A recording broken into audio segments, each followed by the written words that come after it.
Public international ल introduction. International ल कानुन भन्नाले नियमहरूको सङ्ग्रह भन्ने बुझ्नुपर्ने हुन्छ। अन्तर्राष्ट्रिय कानुन मानवीय समाजमा समाजको सबैभन्दा सानो एकाइ परिवार हुन्छ र ती परिवारको संयोजनबाट समाज बन्छ र ती बृहत समाजलाई राष्ट्र भन्ने गरिन्छ। विभिन्न राष्ट्रहरूको संयोजनबाट नै अन्तर्राष्ट्रिय समाजको जन्म हुन्छ र ती अन्तर्राष्ट्रिय समाज र समुदायलाई एक अर्काको काम, नीति, व्यापार, व्यवसाय वा अन्तर्राष्ट्रिय नियमहरूलाई समग्रताको आधारमा कार्यान्वयन गराउनको निम्ति चाहिने नियम कानुनलाई अन्तर्राष्ट्रिय कानुन भनिन्छ। यसलाई पब्लिक र प्राइभेट गरी दुई भागमा विभाजन गरी अध्ययन गर्न सकिन्छ। We are talking about public international law. Public international ल सार्वजनिक अन्तर्राष्ट्रिय कानुन राज्यहरू बीचको सम्बन्धलाई सहज रूपमा चलायमान बनाइराख्ने कानुन सार्वजनिक अन्तर्राष्ट्रिय कानुन हो। According to Philip C. Jessup, international law or the law of nations must be defined as law applicable to states in their mutual relations with states. राष्ट्रहरू बीचको सहसम्बन्ध आचरण, व्यवहार र व्यवस्थापनको लागि विश्व समुदायलाई जोड्नको लागि नभई तत्त्वको रूपमा अन्तर्राष्ट्रिय कानुनलाई लिन सकिन्छ। Then we are talking about origin of international law. अर्थात् यसको उत्पत्ति युरोपेली क्रिस्चियन सभ्यतासँगै भएको भन्ने मान्यता छ। क्रिस्चियन, हिन्दू, मुस्लिम, यहुदी र युनानीहरूको धर्मको प्रभावबाट अन्तर्राष्ट्रिय नीति नियममा प्रभाव पारेको। रामायण, महाभारत, श्रीमद् भगवत गीता जस्ता हिन्दू धर्मका धार्मिक ग्रन्थहरूमा विविध नियमहरू निर्माण भएका छन्। मुस्लिमहरूले पनि उचित र अनुचित गरी धार्मिक नियम बसालेको। मुस्लिम इफ्तारका धर्मावलम्बीसँगको युद्ध न्यायपूर्ण र मुस्लिम बीचको युद्ध अन्यायपूर्ण मानिन्थ्यो। अन्तर्राष्ट्रिय कानुनको उत्पत्ति र प्रारम्भिक विकास। हिन्दूहरू 2 मा मुस्लिमहरू, 3 मा यहुदीहरू, 4 मा युनानीहरू, 5 मा रोमनहरू, 16औं शताब्दी, 17औं शताब्दी Hugo Grotius, treaty of Westphalia, 18औं शताब्दीमा 19औं शताब्दीदेखि हालसम्म Geneva convention, Vienna congress, Paris declaration, Petersburg declaration, हल convention, second world war, league of nation, united nations.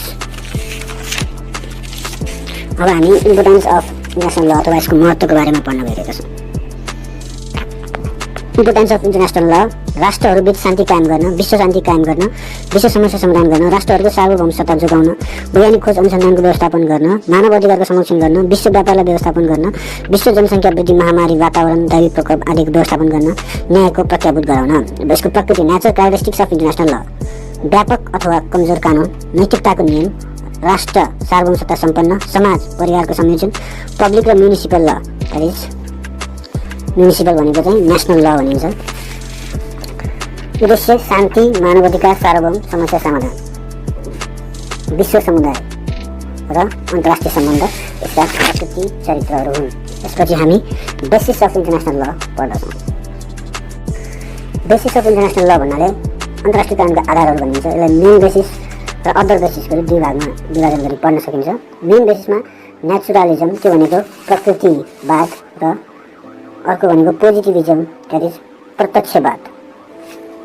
अब नेचुरलिजम भनेको चाहिँ प्राकृतिक कानुनको एक भाग, समानता र व्यापकता, प्रथा र परम्परामा चाहिँ चलेको बेसिस आधार हो भने अर्को भनेको प्रत्यक्ष, राज्यहरूको प्रत्यक्ष आफै सहमति वा व्यवहारबाट उत्पत्ति भएको हो र यसमा राज्यहरूबीच सन्धिहरू हुन्छ भनिन्छ। अब अदर बेसिसमा चाहिँ theory of consent, theory of auto limitation, pacta sunt servanda, theory of fundamental rights, theory of morality, sociological theory भनेर अदर बेसिसलाई चाहिँ हामीले अध्ययन गर्न सकिन्छ। सहमतिको सिद्धान्त, आत्मपरिसीमनको सिद्धान्त, इमान्दारिता, उनीहरूको पाल्न सक्ने सिद्धान्त, मौलिक अधिकार, नैतिकता, समाजशास्त्रीय। Principle of international law that is अन्तर्राष्ट्रिय कानुनका सिद्धान्तहरू। सार्वभौम समानताको सिद्धान्त, प्रिन्सिपल अफ सोभरेन इक्वालिटी, आन्तरिक मामलामा हस्तक्षेपको सिद्धान्त, principle of non interference in international affairs, अन्तर्राष्ट्रिय विवादहरूको शान्तिपूर्ण समाधान गर्ने, principle of peaceful settlement of international disputes, अन्तर्राष्ट्रिय दायित्वको पालना गर्ने सिद्धान्त, principle of fulfilment of international obligation, शक्तिको प्रयोग नगर्ने सिद्धान्त, principle of no use of force, क्षेत्रीय अखण्डताको सिद्धान्त, प्रिन्सिपल अफ टेरिटोरियल इन्टिग्रिटी, राष्ट्रहरूको समान अधिकार र आत्मनिर्णयको सिद्धान्त, principle of equal rights and self determination of nations, मानव अधिकारको अन्तर्राष्ट्रिय संरक्षण र प्रवर्धनको सिद्धान्त, principle of international protection and promotion of human rights. Principal of international ल। यसपछि हामी इन्टरनेसनल ल बिचको सम्बन्ध र डिफरेन्सको बारेमा अध्ययन गर्न गइरहेका छौँ। म्युनिसिपल ल एन्ड इन्टरनेसनल ल। म्युनिसिपल भन्नाले राष्ट्रिय कानुन, इन्टरनेसनल ल भन्नाले अन्तर्राष्ट्रिय कानुन। सार्वभौम राष्ट्रले आफ्नो राज्य चलाउनका लागि नागरिक र परिस्थितिको अनुकूलतालाई ध्यानमा राखेर बनाएको कानुन चाहिँ राष्ट्रिय कानुन हो भने अन्तर्राष्ट्रिय कानुन भनेको चाहिँ राष्ट्रहरूको बिचमा लागू हुने कानुन। राष्ट्रभित्र रहेका विभिन्न निकायबीच शक्ति पृथकीकरण, शक्ति सन्तुलन गर्ने काम राष्ट्रिय कानुनले गर्दछ भने राष्ट्रहरूबीचको सम्बन्धलाई सुमधुर बनाई नियमित नियन्त्रण र सञ्चालन गर्दछ अन्तर्राष्ट्रिय कानुनले। कार्यपालिका विधायक हुन्छ, इन्टरनेसनल कानुनमा चाहिँ यसमा हुँदैन। राष्ट्रिय कानुनमा संविधान मूल कानुन हुन्छ भने अन्तर्राष्ट्रिय कानुनमा चाहिँ संयुक्त राष्ट्रसङ्घको बडापत्र, सन्धिहरू, प्रथाहरू, मूल पक्षहरूलाई चाहिँ अन्तर्राष्ट्रिय कानुनमा राखिएको पाइन्छ। राष्ट्रिय अन्तर्राष्ट्रिय कानुनको सम्बन्धलाई निम्न सिद्धान्तहरूको आधारमा प्रश्न पार्न सकिन्छ भनिन्छ। एकत्ववादी सिद्धान्त, द्वैतवादी सिद्धान्त, रूपान्तरणवादी सिद्धान्त। राष्ट्रिय अन्तर्राष्ट्रिय कानुनको सम्बन्धलाई निम्न सिद्धान्तहरूको आधारमा प्रश्न पार्न सकिन्छ।